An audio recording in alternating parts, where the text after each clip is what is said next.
3장 1절부터 11절까지의 말씀을 제가 읽고 말씀 나눕니다. 그 후에 아하수에로 왕이 아각 사람 함무다다의 아들 하만의 지위를 높이 올려 함께 있는 모든 대신 위에 두니 대궐 문에 있는 왕의 모든 신하들이 다 왕의 명령대로 하만에게 꿇어 절하되 모르드게는 꿇지도 아니하고 절하지도 아니하니 대궐 문에 있는 왕의 신하들이 모르드게에게 이르되 너는 어찌하여 왕의 명령을 거역하느냐 하고 날마다 권하되 모르드게가 듣지 아니하고 자기는 유다인임을 알렸더니 그들이 모르드게의 일이 어찌 되나 보고자 하여 하만에게 전하였더라.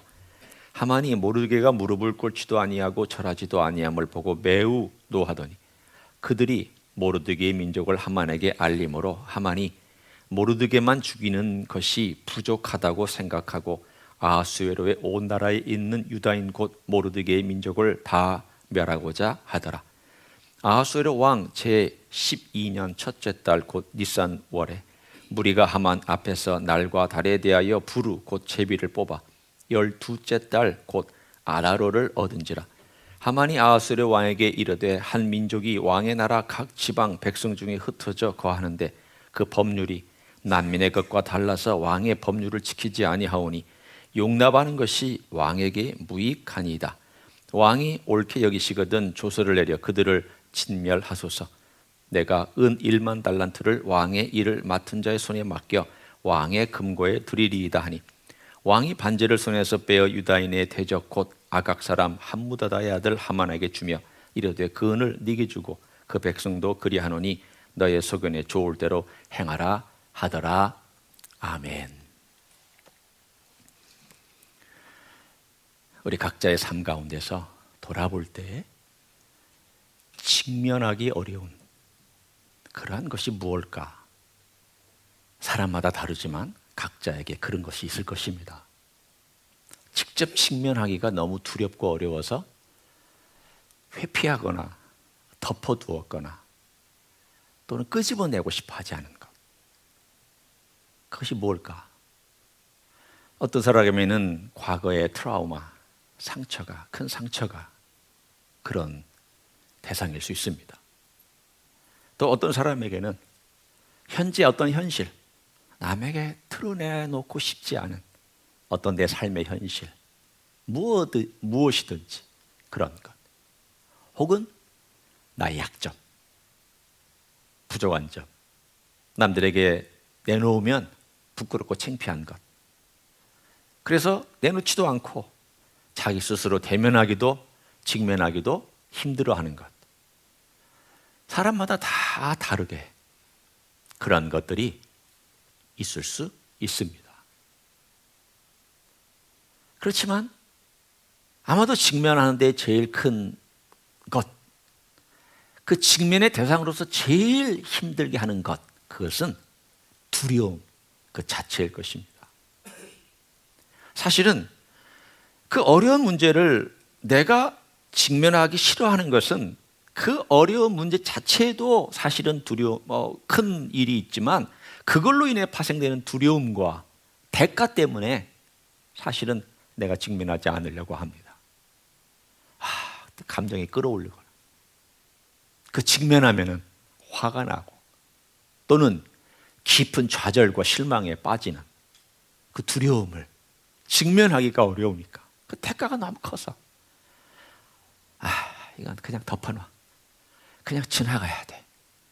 우리가 많이 얘기하잖아요. Let it go, let it go. 가게 하는. 시간이 흘러가면 알아서 해결할 거다. 여러분, 시간이 흘러가도 해결되지 않습니다. 그리스도인들은 꼭 알아야 됩니다. 시간이 해결할까야, 시간이 해결할까야. 물론 우리가 시간의 부분들을 포함시켜야 되지만 그러나 시간이 모든 걸 해결해 주지 않습니다. 직면해야 될 때 직면해야 되는 것이 그리스도인입니다.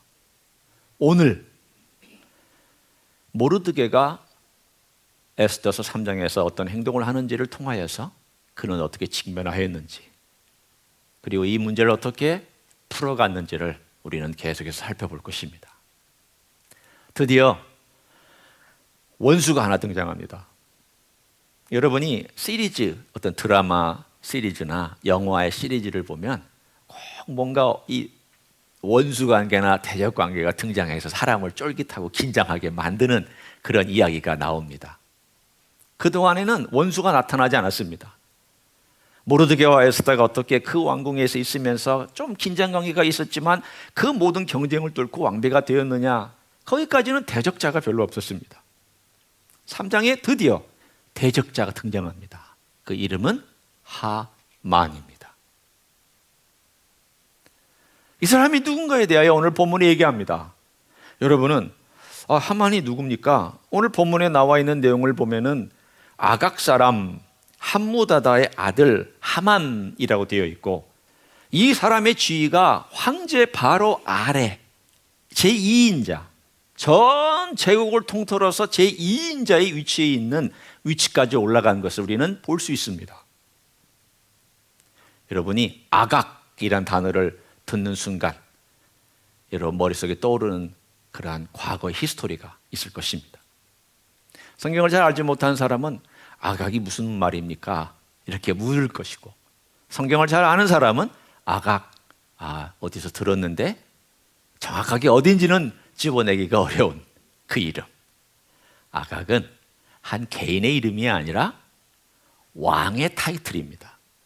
우리가 바로왕 그러면은 바로 그 개인을 가리키는 것보다 바로라고 하는 전통적으로 쭉 바로.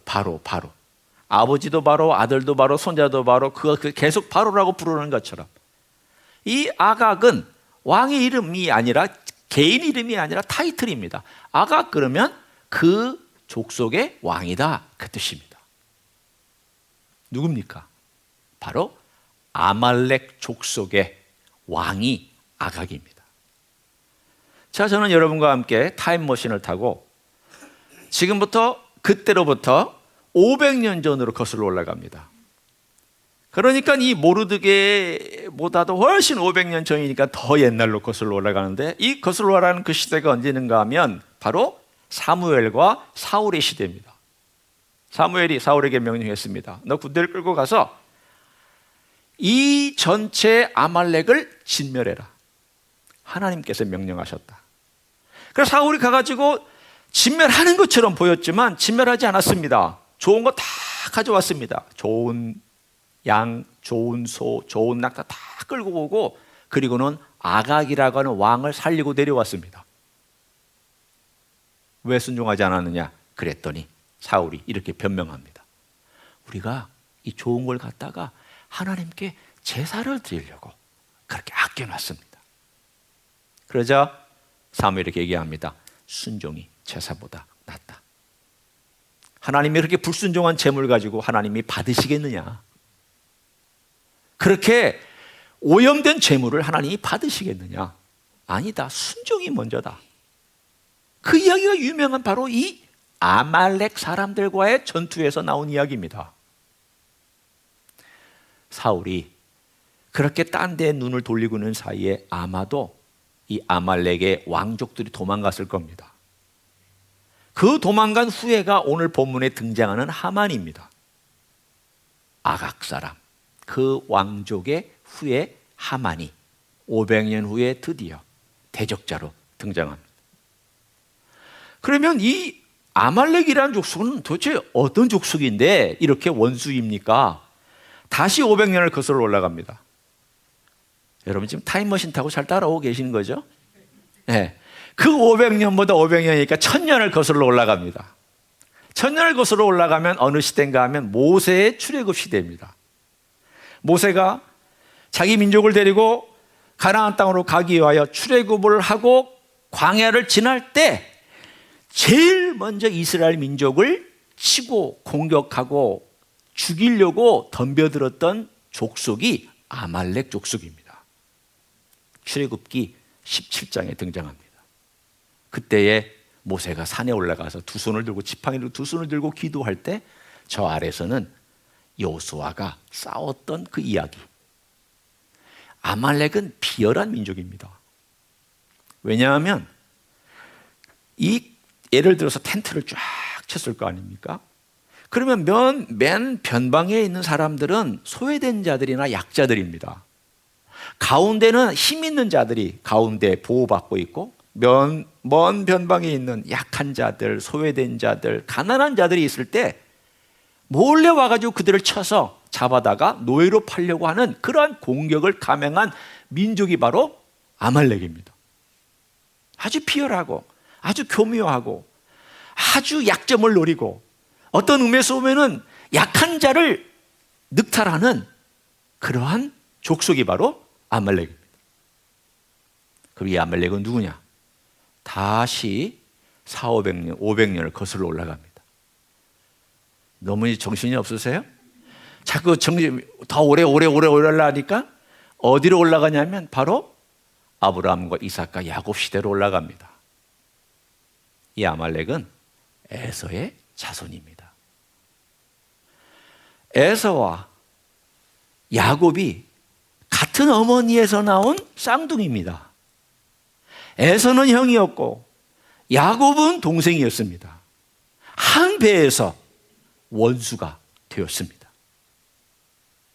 하나님은 야곱을 선택했지만 사탄은 에서를 선택했습니다.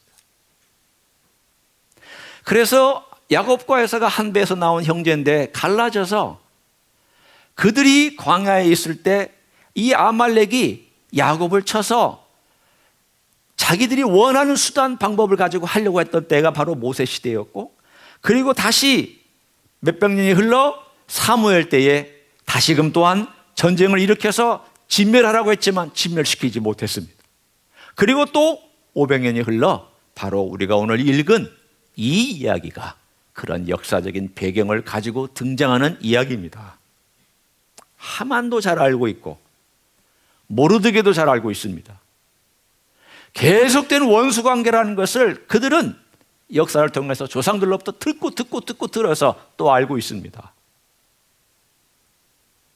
하만이 높은 자리에 올라갔습니다. 왕이 명령합니다. 하만이 갈 때는 나를 대하듯 절하라. 그리고 무릎 꿇고 경배해라. 오늘 모르드게가 그 모든 사람들이 그렇게 하고 있는데도 불구하고 뻣뻣하게 서 있습니다. 무릎 꿇고 절하지 않습니다. 그럼 우리는 이걸 보면서 어떤 생각을 합니까? 모르드게가 왜 이렇게 안 할까? 이렇게 안 하면 생명이 위태롭고 자기 집안 다 멸절할 텐데 왜 이렇게 안 할까? 이게 개인적인 원한이 있는가? 아닙니다. 여러분, 이것이 개인적인 원한으로 이 이야기를 풀어가면 이 이야기는 참 보잘것없는 이야기입니다. 그러나 이것은 보잘것없는 이야기가 아니라 모르드게는 자기가 하나님의 메시지를 알고 있는 후회라는 것을 말씀하고 있습니다. 어떤 메시지를 알고 있느냐? 분명히 출애굽기 17장에 이런 말씀을 합니다. 내가 아말렉과 영원히 대적하리라. 그들을 진멸하리라. 그들이 원수가 되리라. 이 이야기와 이 메시지를 알고 있습니다. 이 메시지를 알고 있는 모르드게가 어떻게 하나님께서 내 원수다, 너희들과 같이 갈 수 없다 라고 모세 오경 중에 두 번째 책인 출애굽기에 이 책에 기록해서 남겨라 라고 한 말씀을 듣고 어떻게 절하며 어떻게 굴복할 수 있겠습니까? 그래서 굴복하기 싫어서 안 합니다. 오늘 본문의 4절에 보면 이렇게 나와 있죠. 날마다 권하되 모르드게가 듣지 아니하고 자기는 유다인임을 알렸더니, 사람들이 얼마나 옆에서 좀 무릎만 좀 꿇어, 아니 고개만 좀 숙이고 몸만 좀 해, 네 마음은 안 그러면 되잖아. 어디서 많이 듣던 것 같지 않아요? 네 몸 꿇어도 괜찮아, 네 마음만 안 그러면 돼. 아, 세상이 다 이런데 세상을 조금 따라가면 어때? 그냥 조금만 적당히 해. 아, 네 마음만 예수님 믿으면 되지, 네 마음만 하나님 따라가면 되지. 아, 몸은 좀 굽혀. No, 나는 그럴 수 없다. 그리고는 빳빳하게 서 있는 이 사람이 바로 고발당한 모르드게가 되었습니다. 하만이 이야기를 듣고, 그럼 그렇지, 내가 미워하는 유다인이란 말이지, 그러면 내가 이 유다인을 어떻게든지 처치하려고 했는데 내 원수, 1000년 동안 그 기한 동안의 원수인 유다인이 내 원수인데 네가 유다인이라고? 너뿐 아니라 페르시아 전체에 있는 유다인들을 내가 다 진멸해 버릴 것이다. 그리고 나서는 이렇게 제비를 넣은 곳에다가 뽑았더니 12월 달이 나왔습니다. 언제 뽑았느냐? 1월 달에 뽑았습니다. 뽑은 그 날짜는 불임절이라고 해서 12월 달이 나왔습니다. 여기 3월 17일이 불임절입니다.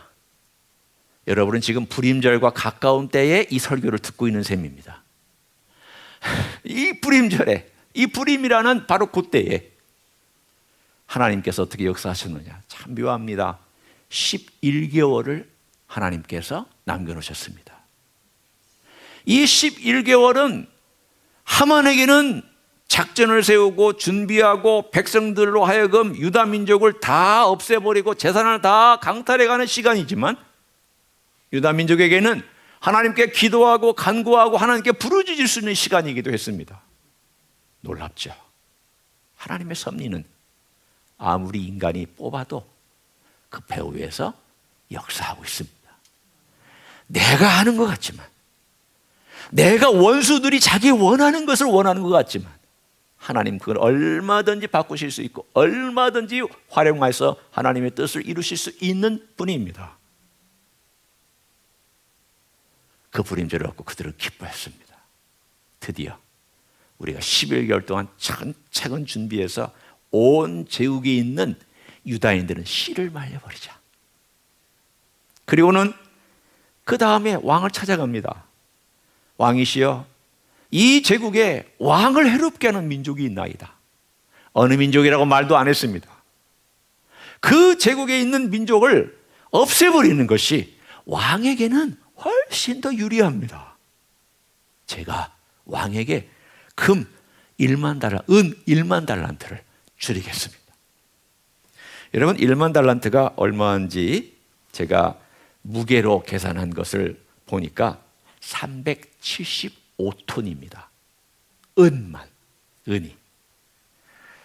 여러분, 톤이 얼마나 무거운지 잘 모르시죠? 1톤이 1000kg입니다.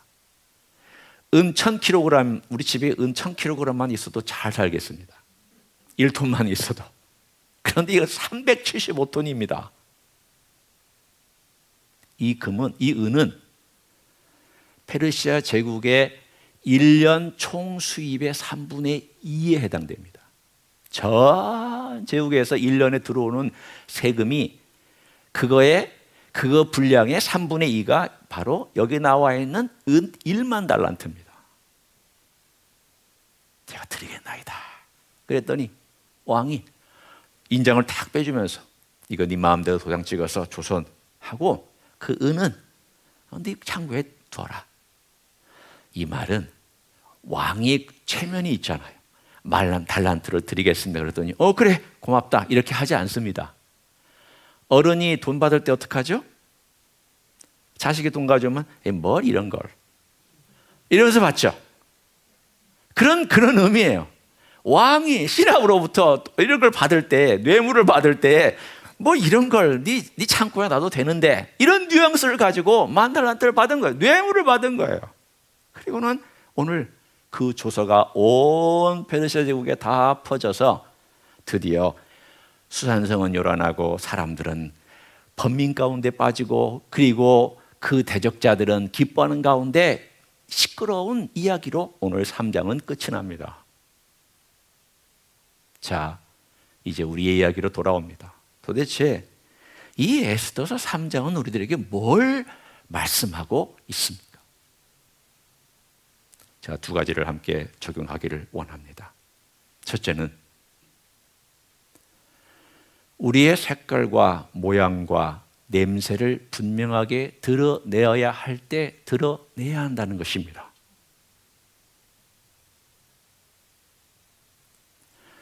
이 땅에 살아가면서 예수 믿는 사람으로서 색깔을 분명하게 드러내야 살아야 하고 분명히 향기를 드러내야 하고 모양이 반듯해야 하고 모든 면에서 그리스도인다운 삶을 살아가도록 우리에게 하나님 말씀하셨습니다. 너 누구에게 속했느냐? 너 분명히 해라. 모르드게는 오늘 분명히 4절에 얘기했습니다. 날마다 사람들이 권하며 날마다 고개 숙이라고 타협하라고 굴복하라고 얘기하고 있지만 듣지 아니하고 나는 유다인이다. 바꿔 얘기하면 나는 그리스도인입니다. 그렇게 살 수 없습니다. 누구에 향하여? 저는 사탄에게 굴복하며 살 수 없습니다.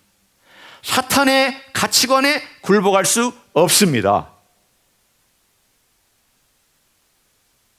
우리의 싸움은 오래된 적과의 싸움입니다. 이 오래된 원수는 창세기 3장 15절부터 나왔던 원수입니다. 창세기 3장 15절에 하와가 타락하고 아담이 이전에 타락하면서 타락했던 그 장면 속에서 하나님께서 뱀에게 말씀합니다. 여자의 후손이 너의 후손과 원수가 된다. 그리고 여자의 후손이 너가 여자의 후손의 발꿈치를 물 것이고 그 여자의 후손은 너의 머리를 짓밟아서 부서뜨릴 것이다. 하나님께서 그런 예언을 창세기 3장 15절에 주셨습니다. 사탄이 고민에 빠졌습니다. 이 이야기를 듣고 사탄이 어떻게 생각했냐면 여자의 후손? 누가 여자의 후손이냐? 누가 여자의 후손이냐? 하나님 말씀해 주지 않았습니다.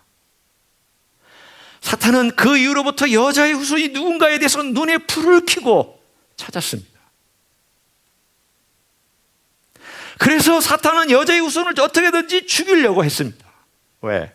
그가 죽어야 내가 사니까. 그를 대적해서 없애야 내가 생존할 수 있으니까. 그래서 사탄은 아까 얘기했던 것처럼 한 어머니의 뱃속에 나왔던 에서를 선택해서 그 에서의 후예를 통해서 이스라엘 옆에서부터 계속 반대하고 죽이려고 하고 공작을 피웁니다. 오늘의 이야기가 바로 그 이야기 하나입니다. 하만은 에서의 후예입니다. 그는 이스라엘 전체를 없애려고 했습니다. 재밌는 것은 헤롯도 에서의 후예입니다. 예수님을 죽이려고 했던 헤롯. 예수님이 태어나자마자 얼마 안 돼서 그 갓난쟁이 학자들이 얘기하기를 베들레헴에서 아마도 그때 죽었던 아기의 숫자가 한 200명 정도, 200의 생명이 죽었습니다. 왜? 예수님을 죽이려고. 누가? 에서의 후예인 헤롯이. 이 전쟁은 계속된 전쟁입니다. 오래된 전쟁입니다. 언제부터 시작됐느냐? 리브가가 쌍둥이를 잉태했던 때부터 시작된 전쟁. 아니 그 이전의 전쟁이지만 인간의 가계로 볼 때 그렇게 오래된 전쟁을 지금 이들이 치르고 있습니다. 마찬가지입니다. 이 전쟁은 지금 우리도 치르고 있습니다. 그런데 그 전쟁과 이 전쟁에 공통점이 있고 다른 점이 있습니다. 다른 점은 예수님께서 이 전쟁을 치르는 창세기 3장 15절의 예언을 이루신 분이라는 데 있습니다. 어떻게 이루셨습니까? 사탄이 예수님의 발꿈치를 물었습니다. 사탄은 예수님을 죽이려고 했습니다. 그리고 죽였습니다. 자기가 동원할 수 있는 폭력과 저주와 죄와 악과 인간의 수단과 모든 걸 동원해서 예수님을 강타했고 예수님을 죽이는 데 성공했습니다. 사탄은 이렇게 회심의 미소를 띄었을 것입니다. 드디어 내가 여자의 후손을 찾았고 죽였다. 내가 여자의 후손을 죽였다. 그런데 이 십자가가 자기를 죽이는 무기가 될 거라고 생각했다면 십자가로 예수님을 죽이지 않았을 겁니다. 하나님만 그걸 뒤집어 엎어서 십자가가 사탄을 심판하는 것으로 만드셨습니다. 어떻게 만드셨습니까? 사탄이 동원할 수 있는 무기, 폭력과 저주. 그런데 가장 큰 것은 죄입니다. 죄, 그 안에는 악이 있고 그 안에는 저주가 있습니다. 또 하나는 죽음입니다. 죄와 죽음을 통해서 사탄이 동원할 수 있는 가장 강력한 권세를 가지고 예수님을 짓눌렀고 죽였습니다. 그런데 예수님은 이 모든 것들의 대가를 다 지불하고 죄와 죽음을 다 본인이 받으신 다음 대가를 지불하시고 부활로 승리하셨습니다. 그리고 나서 사탄은 이 십자가가 자기를 무력하게 만든 십자가인 것을 그때서야 깨달았습니다. 왜냐하면 예수님의 십자가에서 죄의 권세가 깨트려졌고 죽음의 권세가 깨트려졌기 때문에 더 이상 사탄은 죄와 죽음을 가지고 예수님 안에 있는 자를 클레임을 걸 수가 없습니다. 여러분, 사탄이 클레임 거는 것은 단순합니다. 죄를 지으면 클레임 겁니다. 뭐라고 클레임 거냐면 내 거예요. 죄인이잖아요. 내 거예요. 하나님 아버지 앞에 가서 내 거라고 주장할 때 그 클레임 앞에 하나님께서 보호해 주시는 사람이 있고 보호해 주지 않는 사람이 있습니다. 보호해 주는 사람은 예수 그리스도 안에 있는 사람이고 보호해 주지 않는 사람은 예수 그리스도 밖에 있는 사람입니다. 우리는 사실은 굉장히 무서운 이야기를 하고 있습니다. 그러나 행복한 이야기이기도 합니다. 내가 예수님 안에 있으면 사탄이 전혀 클레임을 못 겁니다. 죄인인데 어떻게 해요? 그래도 예수님이 이렇게 말씀합니다. 내 피로 용서받은 내 자녀야. 그러면 할 말이 없습니다. 저렇게 거짓말하고 저렇게 엉터리로 살아가는데 무슨 크리스찬이에요? 얘기해도 주님 앞에 와서 겸손히 늘 주님의 은혜를 구하고 죄를 고백하는 사람에 대하여 내 거야. 너는 권한이 없어. 라고 얘기해요. 사탄은 이미 십자가 위에서 패배한 존재예요. 예수님의 능력과 예수님의 보혈과 예수님의 희생으로 패배한 존재이기 때문에 더 이상 어떻게 주장할 수가 없어요. 오늘 여기에 나와 있는 바로 이 이야기의 가장 중요한 핵심이 우리를 이제 겉에서부터 공격해오는 사탄에 대해 어떻게 우리가 대응할 것이냐를 얘기하는 내용입니다.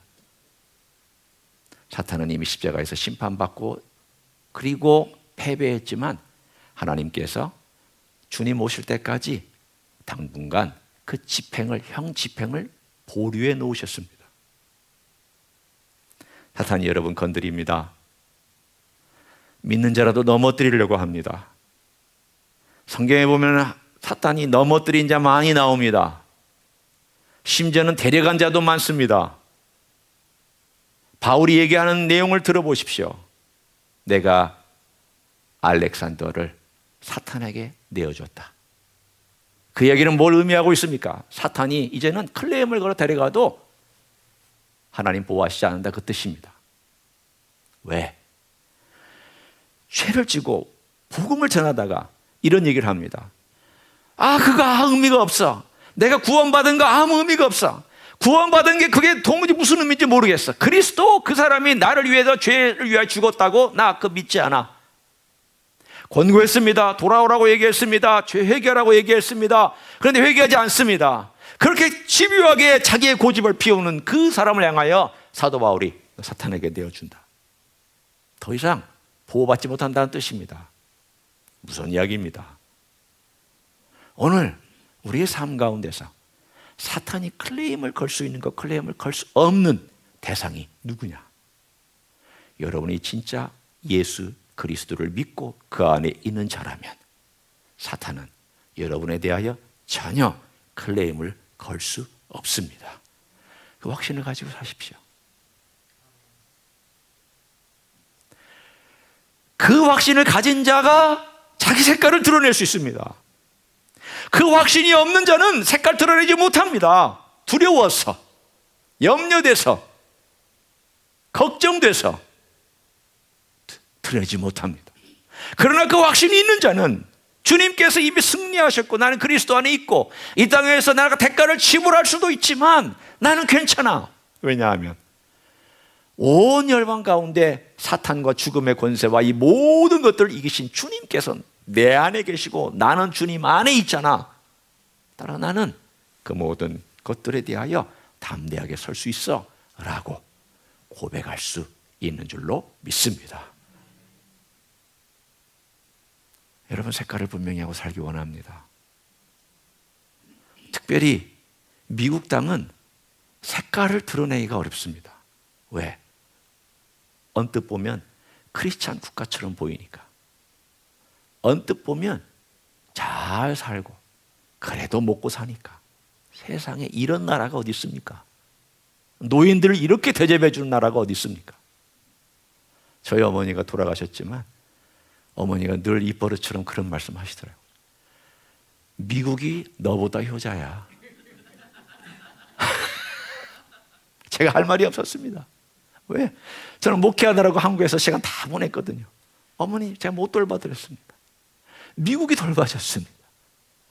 미국이 또박또박 돈 주고, 양로병원에 갈 때는 또박또박 먹여주고, 또 아프면은 병원에 데려가서 공짜로 다 치료해주고. 세상에 이런 나라가 어디 있습니까? 여러분, 그러다 보니까 우리가 누구하고 싸우는지를 모르고 있습니다. 내가 어떤 전쟁을 치르는지를 모르고 있습니다. 아니, 먹고 살고 편하고 등 따시고 배부르니까 내가 어떻게 살아야 되는지 내가 잘 모릅니다. 제일 위험한 것은 바로 미국에 사는 그리스도인입니다. 어쩌면 북한에 있는 그리스도인들이 불쌍한 게 아니라 한국에 있는 그리스도인이 불쌍할 것이며, 우크라이나에 있는 그리스도인들이 불쌍한 것이 아니라 미국에 살고 있는 우리가 더 불쌍할지 모릅니다. 왜? 정신이 흐트러져 있으니까, 깨어있지를 못하니까. 그러나 주님 앞에 우리가 이런 우크라이나 사태나 어려운 상황을 보면서 내가 잠자는 영혼이 깨어야 되겠다. 내 색깔을 좀 분명히 하고, 내 향기를 좀 분명히 하고, 내 모양을 좀 분명히 하고 살아야 되겠다. 이런 분명한 각오가 있기를 축원합니다. 두 번째, 간단하게 적용합니다.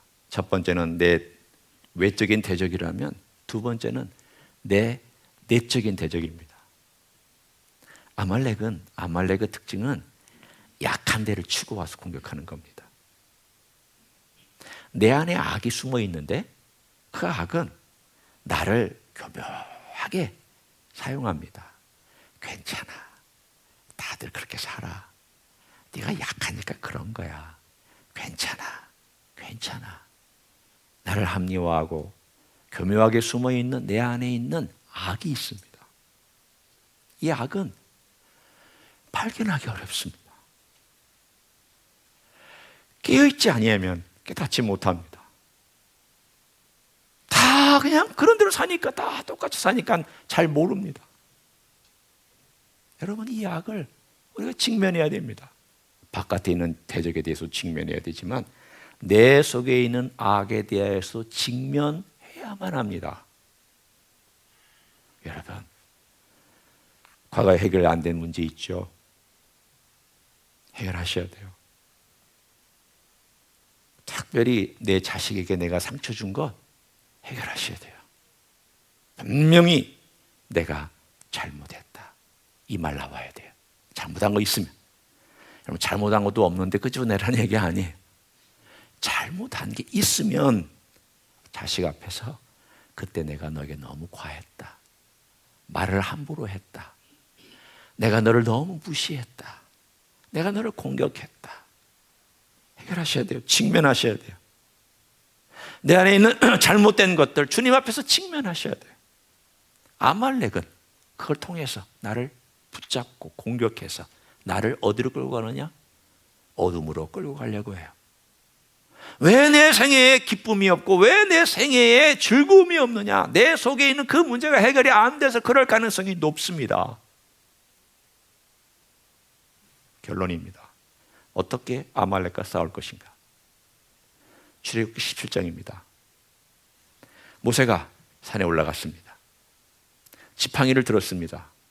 지팡이는 하나님의 임재를 상징합니다. 그 임재를 상징하는 지팡이를 들고 또 한 손 들고 기도했습니다. 그러니까 기도할 때는 이겼고 손을 내리면 졌습니다. 무엇을 의미하고 있습니까? 하나님의 임재를 경험하고 있을 때는 승리했고 하나님의 임재가 경험되지 않았을 때는 패배했습니다. 우리의 싸움은 하나님의 임재의 싸움입니다. 내가 잘 싸우냐 안 싸우냐가 이 문제가 아닙니다. 내가 하나님의 임재 안에 있느냐 하나님의 임재 바깥에 있느냐 그 싸움입니다. 임재 안에 있으면 잘 싸울 수 있습니다. 두 번째는 여호수아가 직접 싸웠습니다. 싸우셔야 됩니다. 싸우는 거 하나님께 맡기지 말고 여러분이 싸우셔야 됩니다. 근데 특별히 내 안에 있는 싸움은 싸워야 됩니다. 하나님의 임재를 의지하고 싸워나가고 하나님의 임재를 의지하고 싸워나가고 하나님의 임재를 의지하고 싸워나가고 주님의 임재를 간구하고 싸워나가는 이 두 가지가 같이 있을 때 대면하고 직면한 우리의 문제가 하나씩 하나씩 해결되기 시작합니다. 그게 승리의 삶입니다. 자동으로 승리의 삶이 주어지지 않습니다. 십자가의 승리는 이미 예수님이 이루신 거지만 우리의 승리는 매일매일 이루어가는 승리가 되어야 할 줄로 믿습니다. 그런 삶을 여러분이 살아가시기를 예수님의 이름으로 간절히 축원합니다. 기도하겠습니다.